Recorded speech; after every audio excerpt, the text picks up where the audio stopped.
Hi, everyone. Good afternoon. Happy Friday. Good to see you all. Thank you so much for joining us for this presentation on fundraising. And notice the three letters in that word is fun. So we're going to talk about that a little bit today with this slideshow. If you have questions, please interrupt. I like being interrupted as we go through what we have to talk to you about today. So thanks so much for joining us. I'm Jason with the Chester County Community Foundation. I'm the Director of Gift Planning and Stewardship with the organization.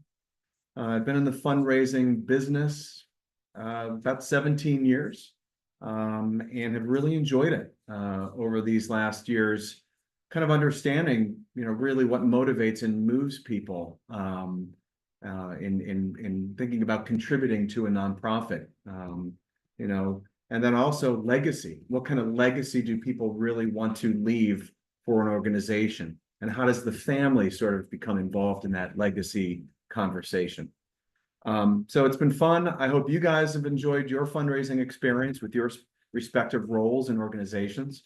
I thought maybe we could go around the Zoom room, since it's a small group, to just introduce ourselves, your name, who you're with, and are you having fun in fundraising?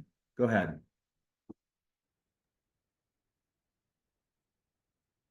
Anybody? I can start. I'm Great. Beth Krallis with the Chester County Community Foundation.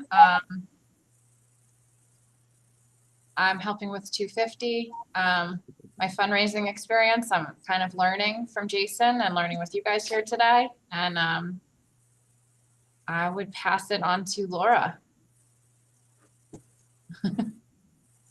I'm Angela Scully. I work with Jason and Karen over at the Chester County Community Foundation, doing all kinds of different things, but it always ends up coming back to fundraising, right, Jason? It sure does. All roads lead back to fundraising. Right. And I've done it in politics, in nonprofits, and education. So it's kind of the full circle situation over here. Laura, I think you're next from what I see. Sorry, I'm picking on you. That's okay. No worries. I just realized it said L Kennedy. Anyway, my name's Laura We know Kennedy. who you are. I'm with Founding Forward. I'm the advancement manager for Founding Forward. We are a civic engagement and civic education nonprofit organization adjacent to Valley Forge National Park. I have been in fundraising since I got out of college, which was over 20 years ago. I worked for the Mann Center for a little while. I worked for a consulting firm that did kind of fundraising campaigns for a number of international development nonprofits for a little while. And then I have a degree in music, and I also run the Brandywine Singers, which is a very small operation on a shoestring budget that I find ways to pay for every year somehow. So yeah, fundraising is development is everything, and everything is development. So here I am. I think I see Diane. Diane Dance. Hi, I'm Diane Matthews with Westchester Dance Works, and I've been wearing many hats. Fundraiser is just one of the many hats that I wear, and it can be fun, but mostly it's work.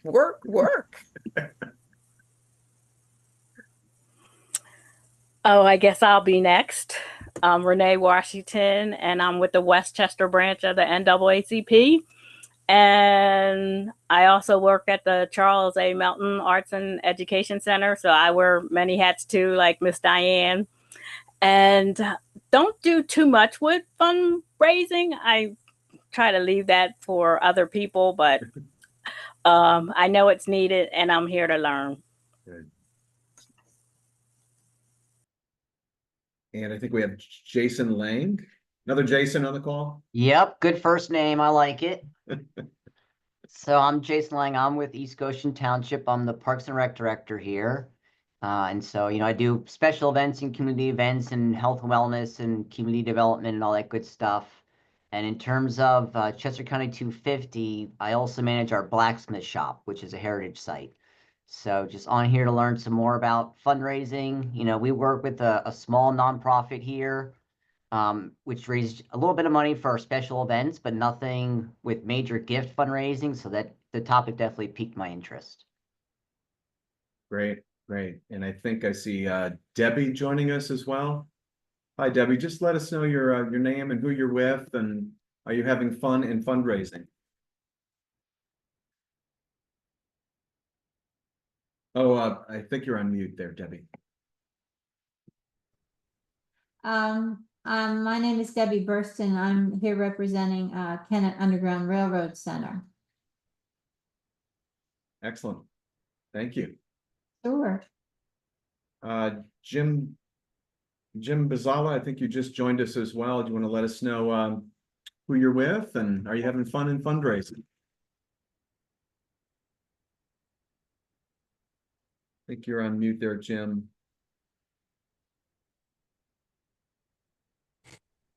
There you go. Hello. Hello.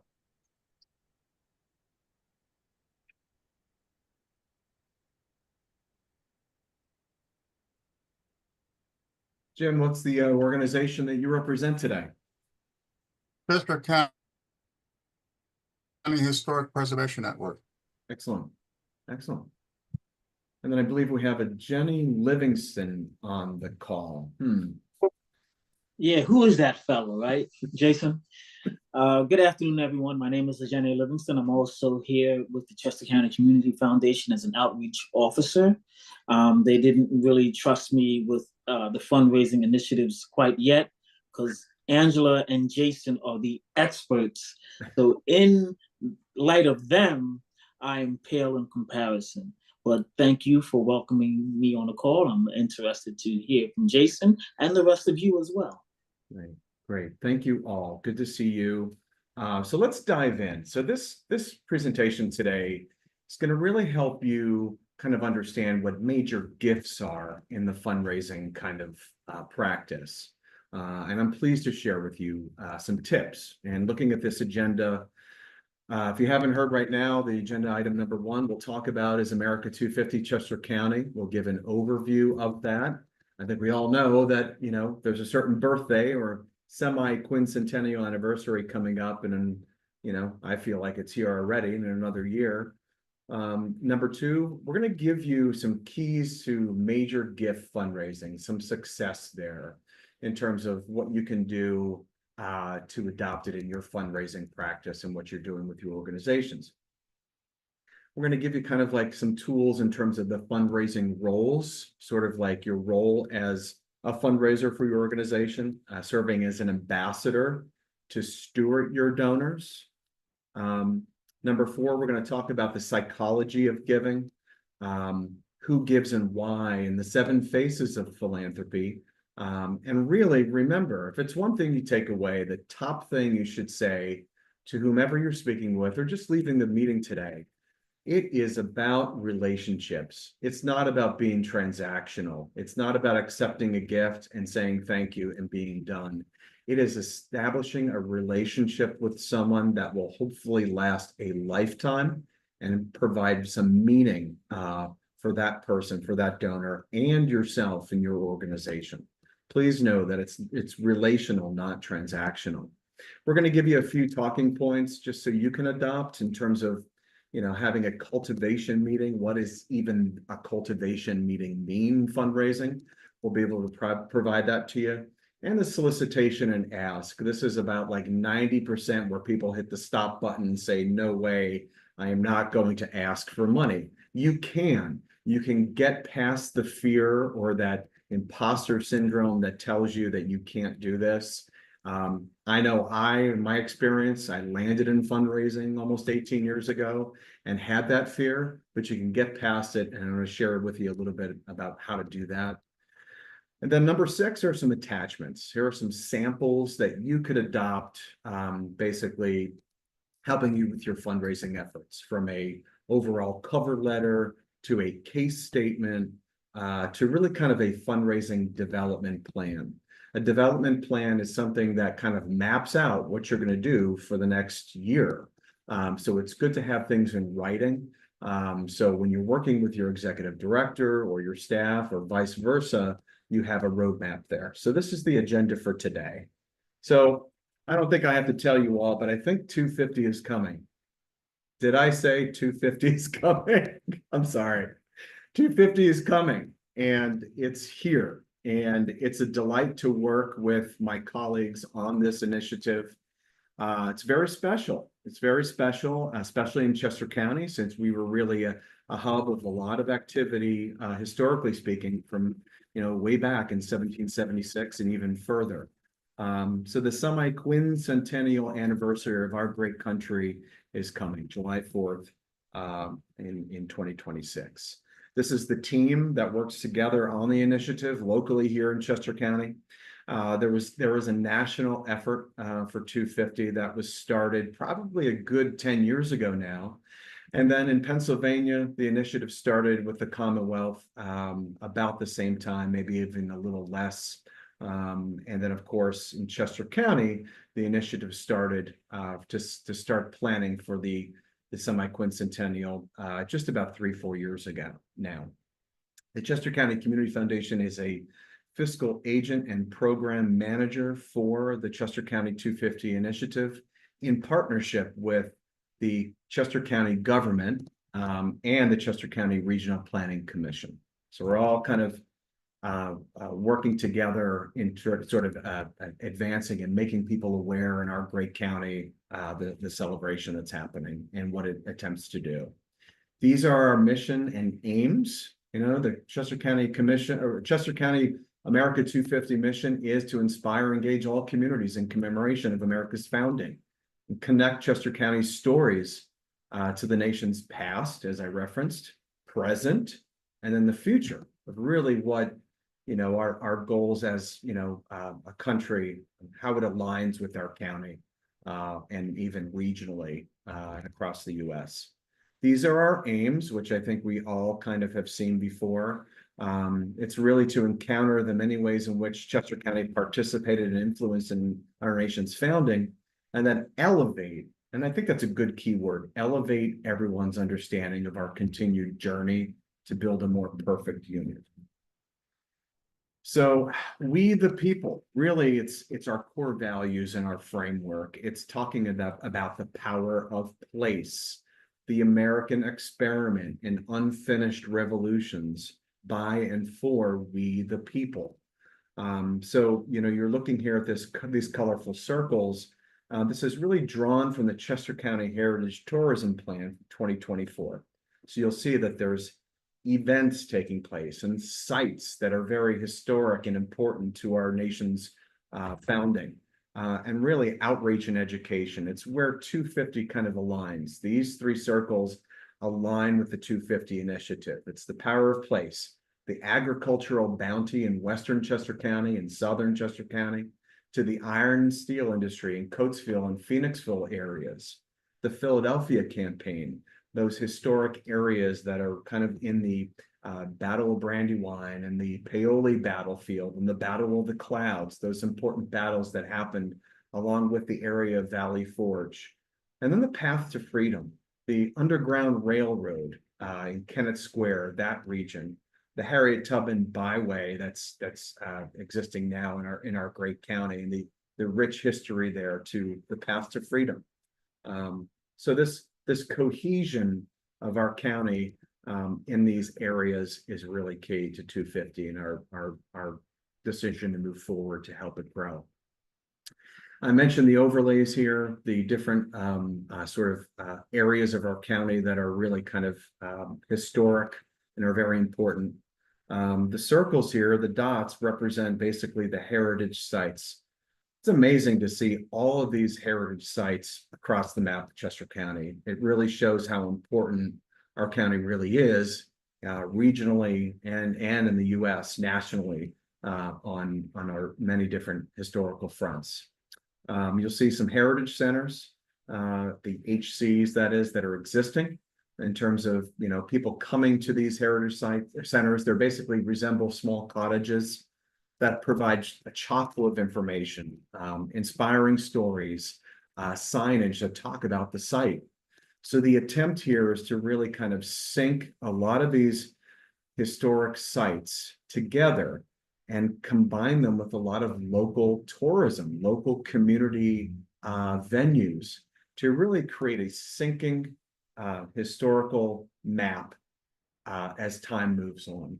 It's been the county's aim for quite some time. I moved to Chester County in 2002, and I remember them talking about this back then in terms of syncing these historical sites together to really kind of blend it into local tourism as well. So it would be a win-win.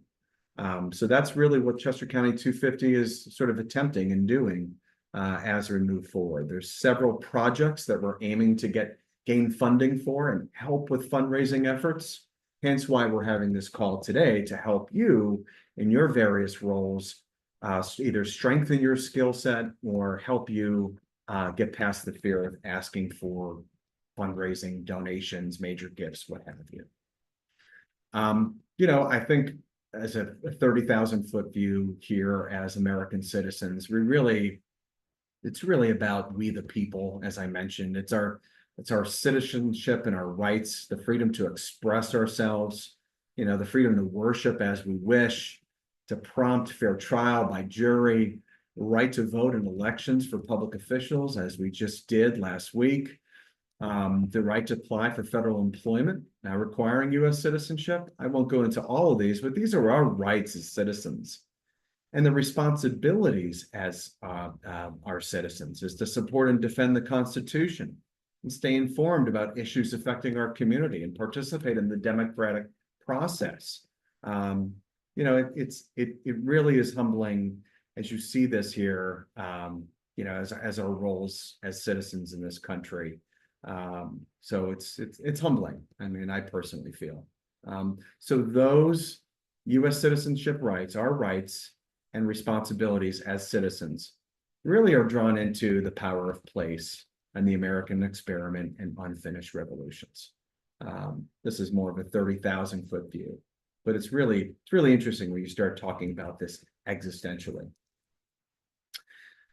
This is a slide that I thought was pretty neat, actually. Freedom isn't free. Let's be honest. You know, when you're fundraising and you're going about it every day, you're trying to raise funds for the organization that you represent, either as an employee or as a board member. It's a lot of work. It's hard. Sometimes donors will not give to your organization right away. They want to see other donors give first. Some donors are like that, in my experiences.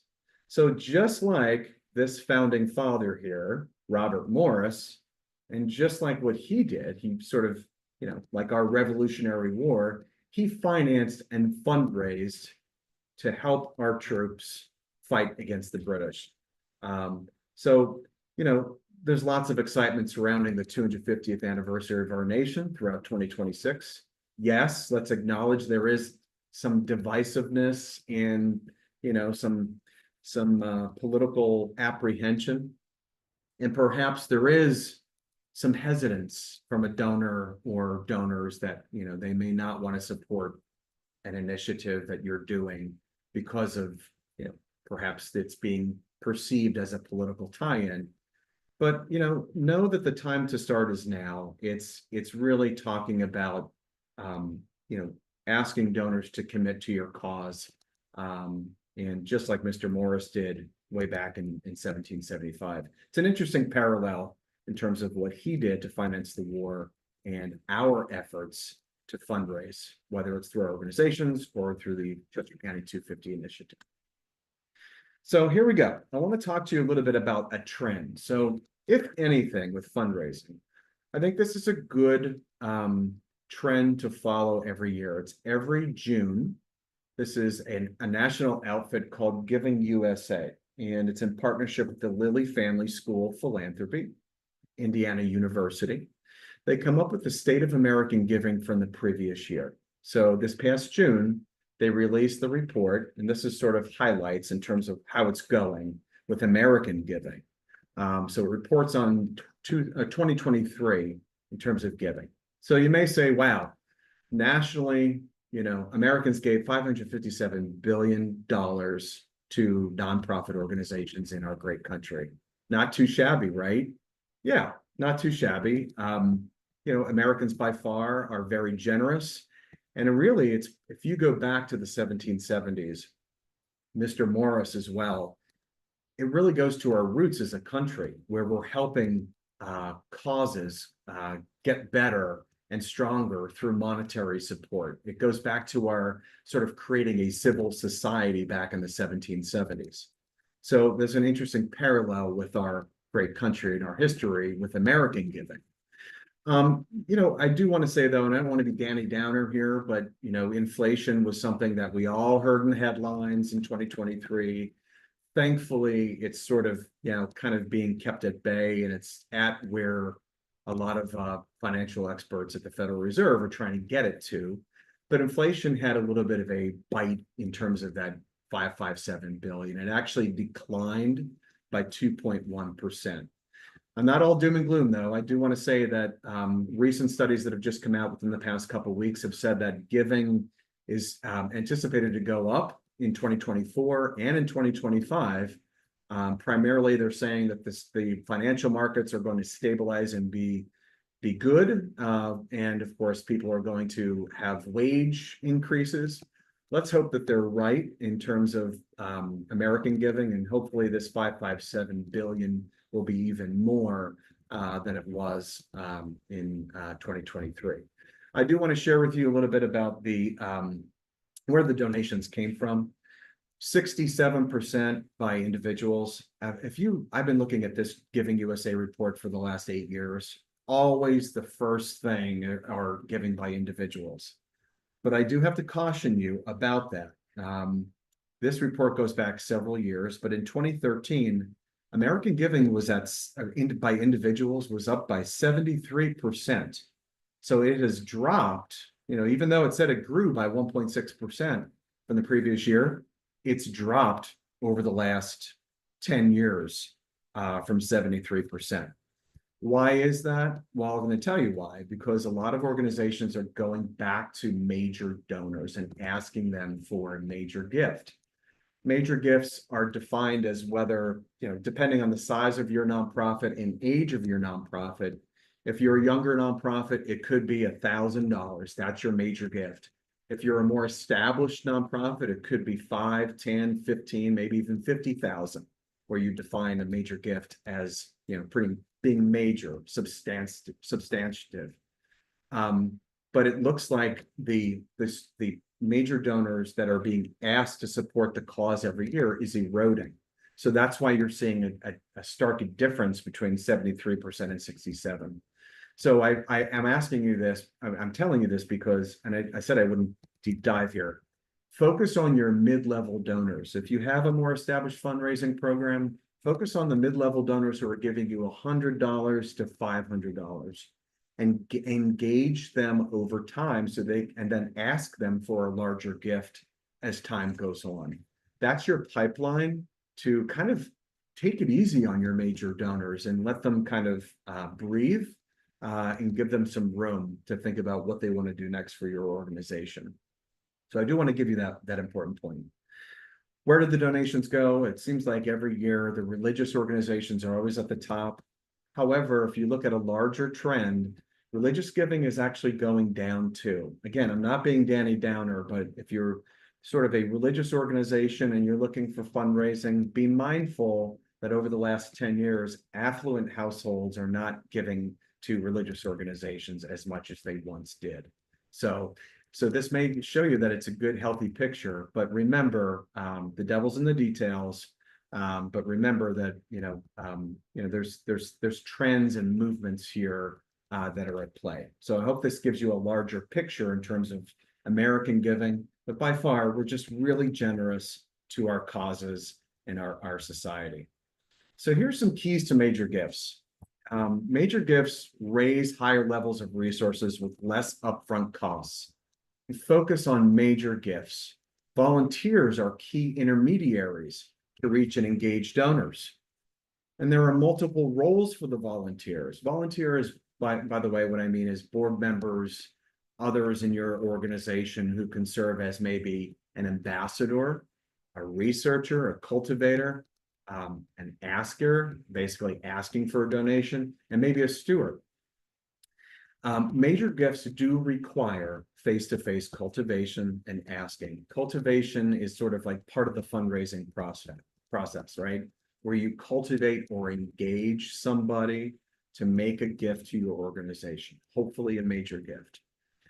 But really the major key here, the last point I mean is the authenticity of the relationship. It's so crucial. You don't want it to be transactional. You want it to be relational as time goes on. Make them feel special and part of your organization, because that will pay dividends later in the future. It's about relationship, mission, and impact. People give to people involved with the organization. People give to causes they believe in. A recent study that I saw from a few years ago by affluent households in America, about 70% of the folks polled in that study said that they give to causes they believe in that are most near and dear to their heart. Most major givers tend to look closely at leadership and outcomes. They look at, in terms of how long the CEO or executive director has been at the organization, what have they done in their tenure to move it from one area to another to grow that nonprofit organization. So it's about major gifts are about relationship, mission, and impact. So let's begin in terms of 6 points I want to share with you in terms of being a donor and some ways that you can be an ambassador in your fundraising roles. Major gifts solicitors are made, they're not born to the role. So, it takes practice to be a major gift solicitor, basically asking for a major gift. There's a lot of things that you can do there. You can, practice with a colleague or say someone at the community foundation that can help you practice a little bit of the things you want to talk about. Develop and sustain major donors is a circular process. It's ongoing, it's regenerating. It's not so much sales, but it's being mindful, having a situational awareness and being mindful when you're having a conversation with someone. And there's ways that you can help build that skill set personally. Most of the major donor relationship has nothing to do with actually asking for money. Again, it's relational and having just a person-to-person conversation. Somebody said to me in my career about 10 years ago, it was actually a lobbyist who had said, it's really, Jason, about talking to someone, and it's like as though you're talking to your mother, your mom, having a very special conversation and making sure that you're not letting go of that relationship. I thought that was an interesting example, but it's really true. It's sort of having someone as a family member when you're speaking with a donor. So here are some 6 tips that you can have and take away here. Be a donor. First and foremost, and we tell board members this a lot, is that really make a donation to your cause that you volunteer at or you work with. If you're an employee, there's many ways that you could do that. You could do through payroll deduction. Most workplaces have a payroll deduction program. You can make an outright gift of any amount. Doesn't matter if it's a major gift or not. So really it confirms your own commitment to the organization. Be an ambassador, number 2. Talk about it, the cause you represent wherever you go. I'm sure the folks on this call, you all do this. I know you do, to talk about being an ambassador of the nonprofit you represent. You're a good ambassador in action. You talk about it. You may run into some people at the grocery store, maybe take some folks to soccer practices or field hockey games or whatever. Talk about the organization that you're with wherever you go in your social circles. I do want to say it's practice, practice, practice. Talk about your cause at home, at work, with close friends, with strangers. Heck, throw in family members, right? You could throw in family members as the guinea pig to talk about your spiel. It's not, again, being salesy, but here's a weird thing that I did when I started out, is really talking in the mirror. It's not weird, but I mean that in a good sense. kind of getting past the whole imposter syndrome where it's natural for your brain to tell you, you can't do this. You can't ask for a major gift or a donation. Yes, you can. You can use talking points. You can use a mirror. You could talk to your friends or family members, whatever works for you. That will help you bridge the divide and the fear. By the way, the ambassador is something that I always make note that I want to pause here. Being an ambassador means a couple different things, but for board members and employees, you can also do a cheat sheet. I have a cheat sheet that I always show as a visual aid that you can take in the community and give out wherever you go. Oh my gosh, by the way, I have a 250 cheat sheet. You may want some of these, you may have them, but these are good cheat sheets to give to people in the community, whether you're out, networking or out in the community, basically what your organization is about. It's a little tent card, and it's something that I've seen around for a good 15 years, but something that still works today. Be a sleuth. This is one way you can be an ambassador for your organization. There's ways to find out who people are. Thank you, Google. But you can definitely find people through your networks. You explore viable prospects for your cause. You develop partnerships with them. You put them on a mailing list. You visit your organization. You ask them to come in for maybe an open house that you may have. Perhaps ask people who know your cause to suggest other individuals who might be interested in your organization. Or you could be a stalker. It's okay. You could look for leads in social media. That's what I do sometimes when I'm looking at organizations and following them on LinkedIn or Facebook. And there's pictures, say, for example, in that post. I look to see who's in there and I look at the caption and I try to draw to see how that nonprofit or that organization or that person can align with my own views or my own doings with the organization that I'm at, with the Community Foundation. Again, not stalking, but it is stalking. You can also do this in print media. There's a variety of news outlets that are out there. Pay attention to the social sections. I know that sounds weird too, but in my experience, looking to see who's at an event and seeing people together pictured for a photo is a good one because it will tell you clues to see who you can develop as a prospect and then maybe a potential donor. You can be a cultivator. This is basically where someone in your organization could kind of work with a prospect or a donor to just go out to lunch or breakfast or coffee and just talk. It's cultivating them and educating them and engaging them about your organization. The cultivator should have a list of ways to involve the prospect: tours, receptions, open houses work really, really well. An hour and a half, wine and cheese at your place, and having board members bring maybe someone serving as a cultivator really pays dividends. I worked before the Community Foundation at a nonprofit health center in the county that did just that. They would have 2 open houses in the fall, one in the spring, and board members and some major donors, in fact, were tasked to bring a friend who could potentially benefit from learning more about the organization, and then be able to kind of bring forward someone who may want to make a major gift later down the road with proper cultivation. So keep that in mind.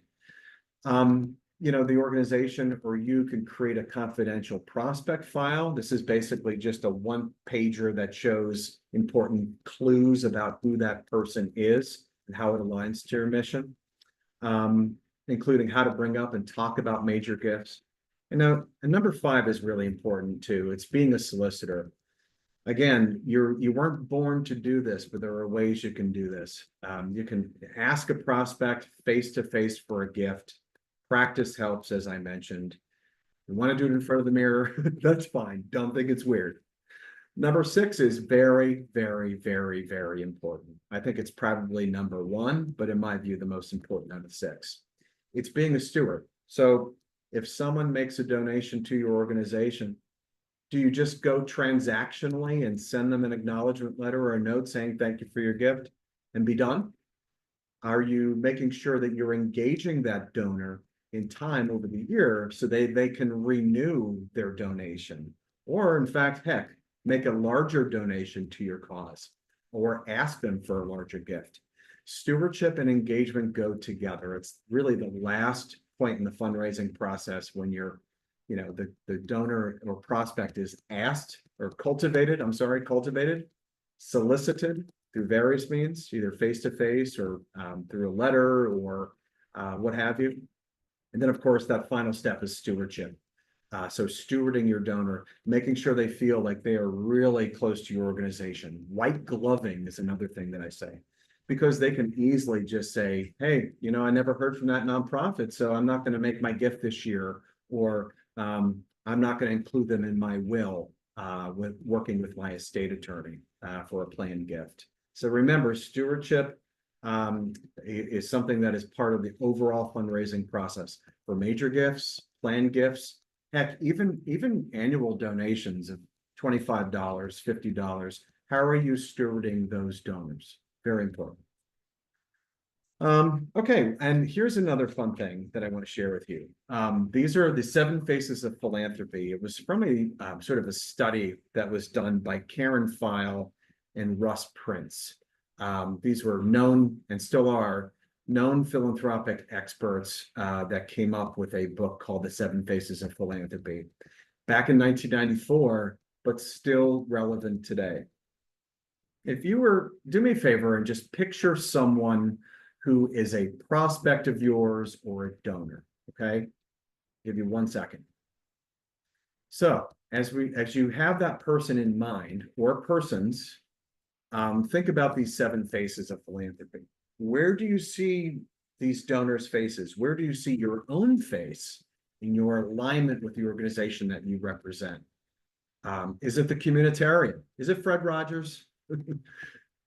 Doing good makes sense. And basically the whole idea here is that for a communitarian, if I'm going to help someone, it's sure going to be my neighbors. We've got to stick together to make life for everyone here in the community just a little bit better. So that's a communitarian. The devout, in my career, I have worked with people who really feel like it's God's will that they have the wealth that they do to support the causes that matter most to them. It's a spiritual thing. So doing good is God's will. Thanks to the Almighty, I have the means to improve the lives of others. I believe God intends for me to help the deserving, those less fortunate than myself. Number 3, the investor. Doing good is good business. Giving only makes sense when everyone comes out winning. If I don't consider the financial repercussions of giving, my charitable relationships will not be very strong for very long. So I know that I too have worked with an investor for my nonprofit that I represented. The next few are pretty straightforward too. The socialite. There are people who will be a part of an organization, a nonprofit organization, and support its cause because there's a network. They see the donor list or the board members that they represent, and they want to be a part of it because they know it's a thing. They know that they're going to give a donation, and they're going to go to a party. The organization's going to have some type of recognition event, whether it's an open house or a more formal one where it's at someone's home. But it's having fun. It's going and meeting people and socializing and creating a network. Doing good is fun. The repayer. So sort of like, Mr. Branson here, doing good in return. So sort of like, being successful in giving to charity, that it's going to help some folks. The altruist, there are people out there. In fact, my one board chair, not at the community foundation, but elsewhere, was an altruist. She just felt like doing good. She did good because it felt right. Doing good is a family tradition. The Dynast, the community foundation, or I'm sorry, Chester County itself was started by several Chester County dynastic family members. So the idea here is that doing good is a family tradition. Charity was always what my family did. This is my 2nd generation now coming into the family and the philanthropy. It's part of who we are. It's our tradition. So there are people who are like that as well.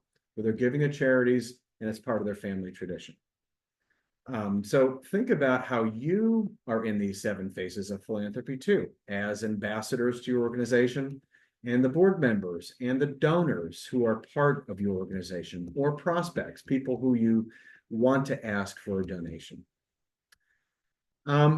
Here's an interesting one. Who should give to our cause? If you think about this in fundraising speak, we talk about constituency groups. All right. So for example, you've got your board members, you've got your your donors, your plan giving donors, you've got your volunteers. We call those constituency groups in fundraising. Who should give to your cause, basically. Think about who's out there that should be sort of a target for solicitation, or at least cultivating. Think of groups, target markets of people who you can reach out to. Number 2, prioritize how likely they are to care enough about your cause to give a certain amount of money. Determine who can help open doors to these groups of people and key individuals. So think about what we call the Community Foundation door openers, people who say, yeah, I can make an introduction to so-and-so. So maybe it's being a sleuth.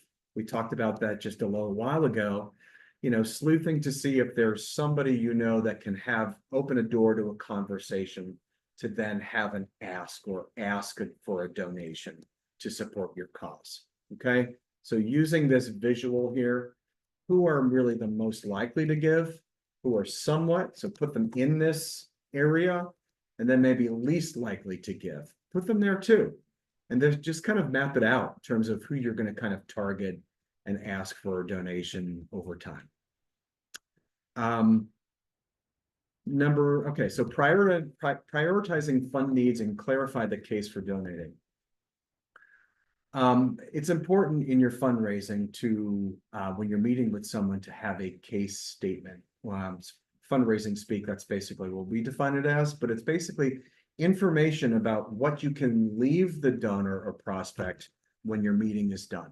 So any information could be a 1-pager about some of the key things that you're going to ask the donor or prospect for. But the case should be clarified. It should be, number 1, what's the need to be met? Why is it important to the world, the region, the area? How are we going to meet the need? How is your organization going to meet the need? How much will it cost? Who else is involved? What do you need from me, the donor? And how will we know when we've accomplished what we aim to do? These are all 8 points that the case statement or case proposal, I've heard it called everything underneath the sun, should address as you're kind of working with, getting ready to talk to your donor and your prospect. So cultivation conversations, help your donors understand why they give. I think maybe it's through family, faith, and legacy and experience, or analysis. With family, you're honoring and appreciating your ancestors, setting an example for living family members. Faith, as we talked about with the 7 phases, you're giving to spiritual beliefs and a religious practice. Legacy, I mentioned this early on in the presentation, that maybe it's about somebody who wants to give your organization a planned gift. Maybe it's a bequest in a will, or maybe they want to make your organization a beneficiary of a retirement plan. Giving to influence the future and to be remembered, a meaningful gift. Experience, inspiration comes from an individual's own life. Perhaps they too were benefited from the organization's mission. Maybe it's a situation where they lost their job and needed to be seen by a doctor or dentist. So they went to a local healthcare center to be seen and became a patient. And they never forgot that they were a patient of the organization and were provided healthcare. As an example. Analysis, donors objectively identify areas of greatest need and develop a method to accomplish goals. This is excerpted from your philanthropy roadmap, which is from the Rockefeller Philanthropy Advisors. Definitely a good source for you to kind of referencing Google as you move on with your fundraising efforts. Okay, so cultivation meetings. I keep looking at the time. This is a cultivation meeting is basically preparing to meet face to face with a prospect or a donor. And there are some things that you need to do. You need to do some homework ahead of time to make sure that it is successful. Here are some 7 points for you to kind of have. In your conversation, you want to summarize your mission, your vision, and your key initiatives. Basically, tell them what you guys do. What is the high level elevator pitch that you want to get across to your donor or prospect? Ask the prospect what their interests in this area are. Start carving out a relationship. If this is the first time you're meeting this person or persons, maybe it's a couple, start carving out and extracting information from them about what motivates them as donors. By the way, if you find out that these people are actually donating to other organizations that are different than yours, that is okay. That shows that from a philanthropic learning perspective, they get it in terms of philanthropy and development. So if they're supporting 5 other organizations, maybe in the city and Chester County and elsewhere, that is okay. No problem. Number 3, provide a personal experience or value that conveys why your cause is of great personal meaning to you as the ambassador to the organization. Why do you work there? Why are you involved with the organization? Why are you a board member of the organization? Number 4, ask the prospect to recount a similar feeling they've had, sort of kind of relating at this point in the conversation. You relate the prospect's interests to your initiatives. So you're listening and understanding what their interests are, and you kind of are able to tactfully tie it back to your organization's mission, the initiatives. Summarize only 2 recent accomplishments and 2 key assets of your organization. Only 2. Because you want this to really be about the donor and the prospect, not so much about you per se, but you do want to kind of bridge and have an understanding of, have them have the understanding of what are some recent accomplishments. And then leave with next steps that deepens your relationship. Maybe it's basically saying, hey, I'd love to have meet with you again in the next few months, maybe after the holidays, for example. Would you want to go grab a cup of coffee? Or, I leave that open to you to think about. Maybe it's not an immediate next step, but when you go back to your office, make sure that, you have a concrete next step in terms of what's next, in terms of engaging this prospect or stewarding this donor. Here are some helpful tips for the art of the ask. Really be donor-centric. Get yourself out of the mix. I know we want to talk about ourselves and we want to talk about, be excited, but I've learned over time, it's really taking yourself out of the mix and putting this person, the donor or prospect, first with their interests. You may be able to kind of throw in a few things about yourself, maybe 1 or 2 things, but just let the donor, encourage the donor to come out of their shell and talk a little bit more about who they are. So some tips here, and I agree with these as I've learned along the way. Time. What makes us believe our donor is ready to be asked for a gift now? Is it a situation where that the donor or the prospect is ready?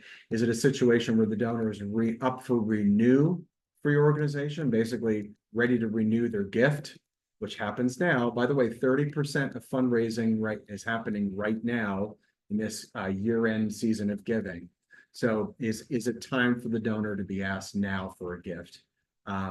As a prospect, if someone's coming in cold, you may want to kind of feel that out in terms of when the timing is right. And I'll get into that.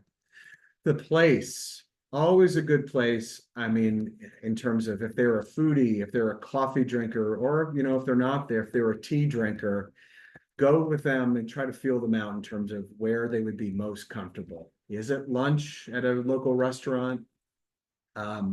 Is it at a tea shop? Is it at a coffee place? There's a whole bunch of them in Westchester here, but maybe there are so many. There maybe good favorite local places where you can go and have a quiet conversation. If it is at a restaurant, make sure that you're finding a booth or a table that's not near anybody, that you're kind of, again, you're handling mom. You're going to lunch or breakfast or dinner with mom here. You want to make sure that they're comfortable and you have a little time for private conversation. You know, think about who are the best people to go with you, the best team to talk to the donor or the prospect. Is it just you? Do you want to bring your executive director? Do you want to bring a board member with you? Sort of start rehearsing, sort of like a play, really. It's a good analogy. Start thinking, who should go with you or your development fundraising person on these meetings. And the case, have a case for support. Be well versed in the case as you talk to the donor at this lunch or dinner.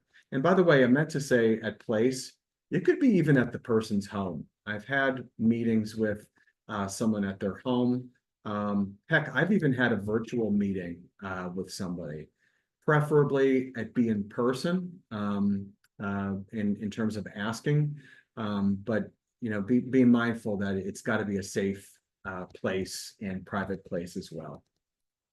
In your conversation with the donor, I think I mentioned this, talk about the concerns that might need to be addressed. If there's any concerns that the donor or prospect might bring that they're not so sure upon, be ready in your back pocket for some responses. Here's the fun part. Would you consider a lead gift to our cause?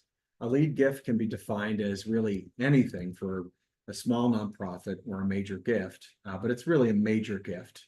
Asking them, maybe shooting for the elephants here, asking them for a large gift, a $5,000 gift, a $10,000, a $50,000, $100,000, whatever your organization defines as a major gift. Get ready and be ready. Now, at that point, when you ask that question, okay, be quiet. Don't say anything. It's kind of like what a reporter does. If a reporter is interviewing someone, you've seen this on TV and social media.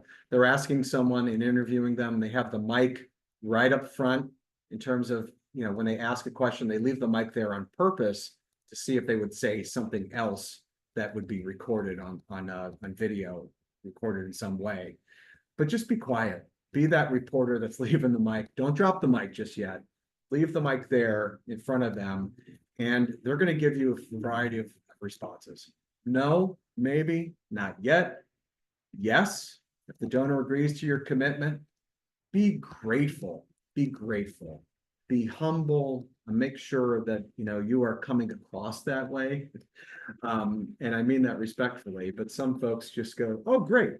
Do not be transactional. Be, if they're a hugger, give them a hug, right? Say thank you. And there's a couple different things here that then the transactional stuff could come into play.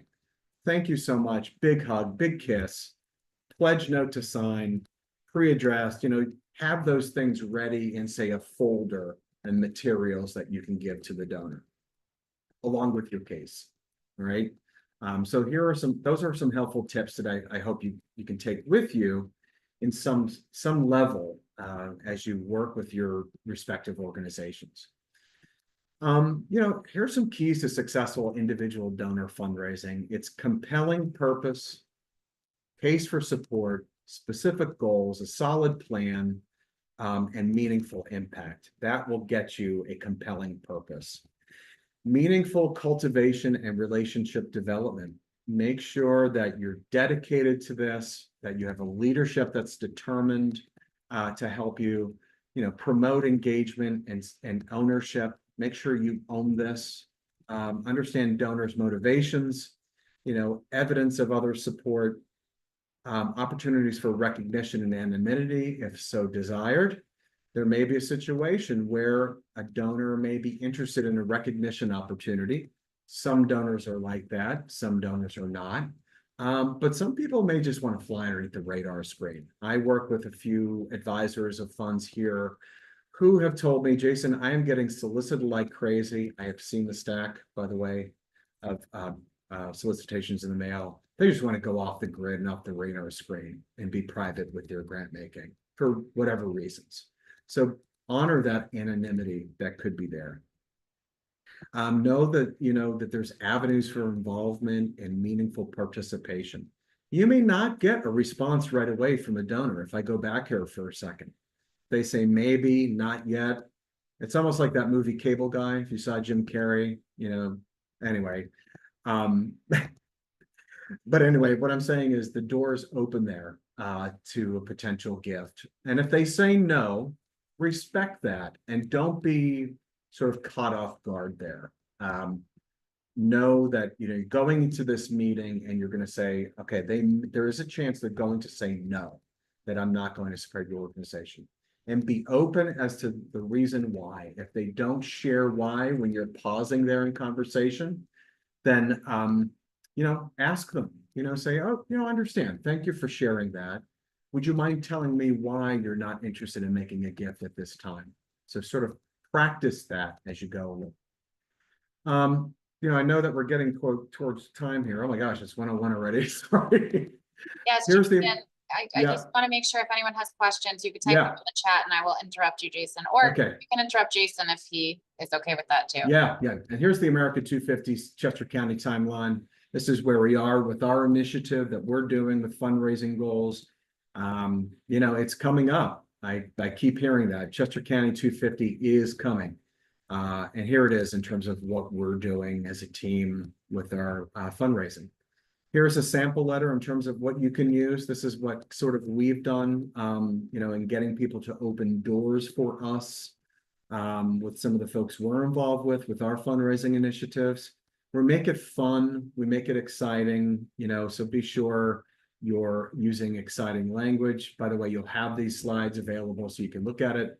A sample case statement, it's basically talking about, the aims, the goals. Could be one page, it could be a fancy flip book, whatever you think would be good for your donor or prospect. The fundraising plan, or AKA development plan, is basically outlining your roadmap for the year. What are you going to do with your fundraising for the year? And it's usually roadmap this way. I've seen it, 5 ways to Sunday in terms of how a development plan works. But it really aligns with your financial goals and your fundraising goals for the year, for the initiative, for the organization that you're working with.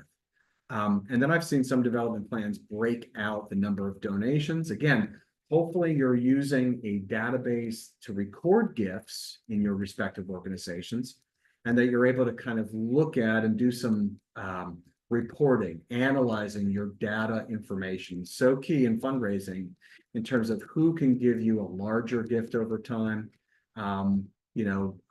This is constituency group planning as well.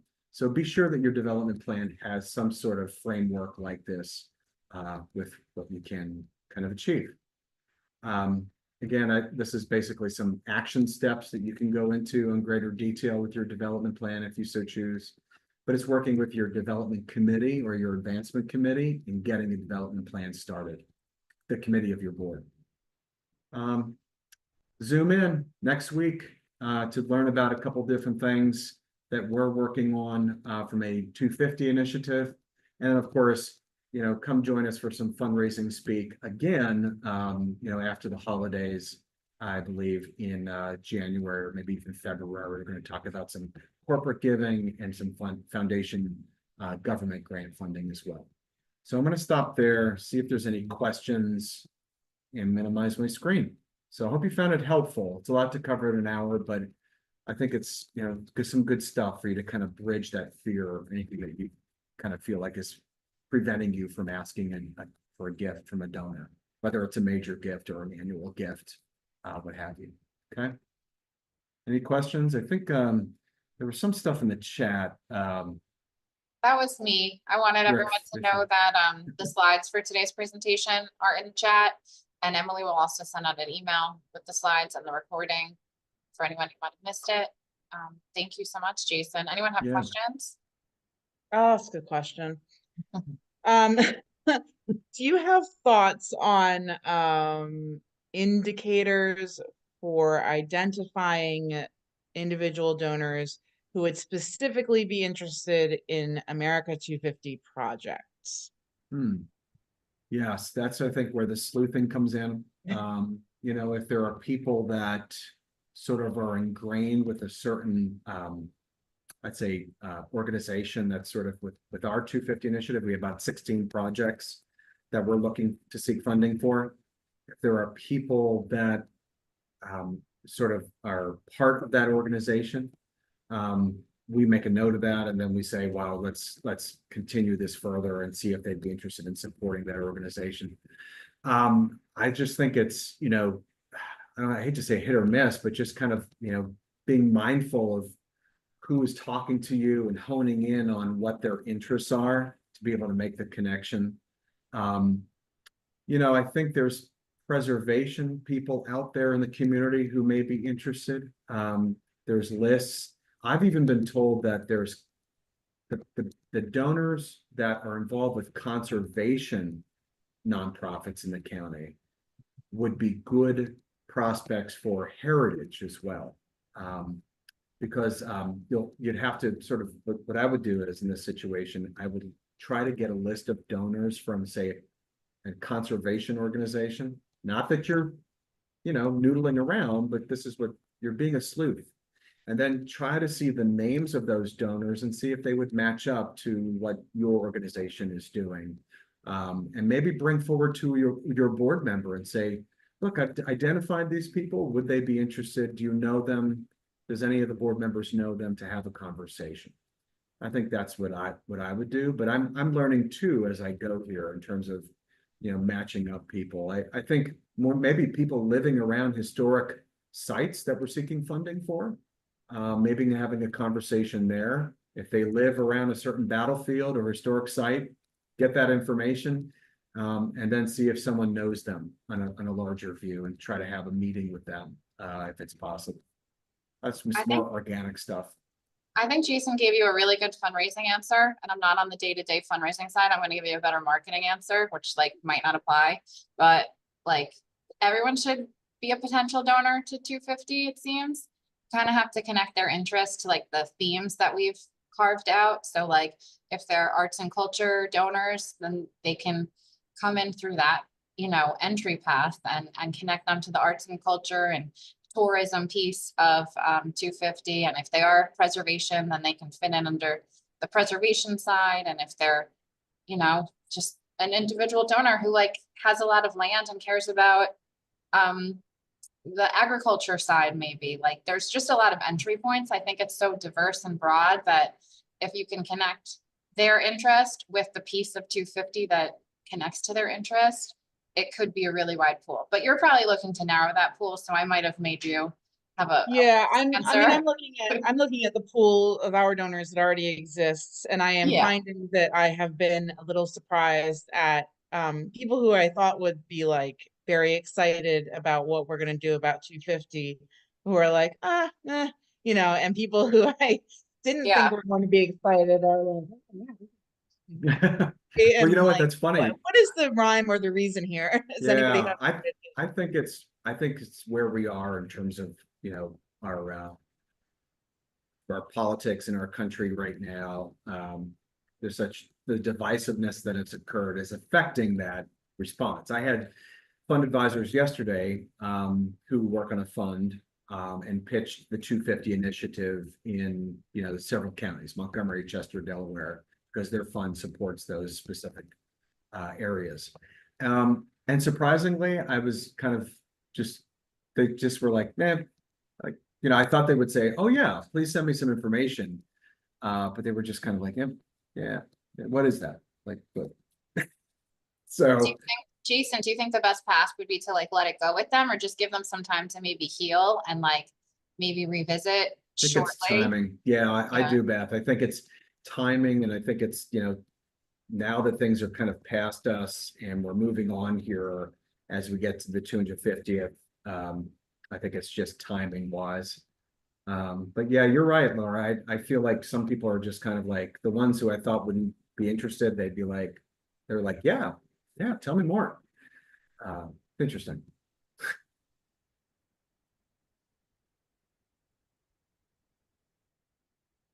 Well, hopefully you guys can join us again and continue the discussion. And if time heals, then maybe it'll be a more fruitful discussion for next month. Well, please know that fundraising is, we're not born to be fundraisers. You really want to kind of be an advocate for your organization. Just level with people, be where they are, and be just humble and sincere in your approach, and practice in terms of fundraising and talking to someone about asking for a gift of any size. And it will come to you. It just takes practice, and just prepare yourself for the person's response. You can get past it, and it's not, take the fear out of fundraising, because it's not fear. It's actually fun. It's enjoyable. Okay. All right. Well, contact us if you have any questions. Let us know how you're doing with your fundraising efforts, and see you at the next Zoom. And, thank you for your involvement. We appreciate it. Thanks, Jason. All right. Have a good weekend.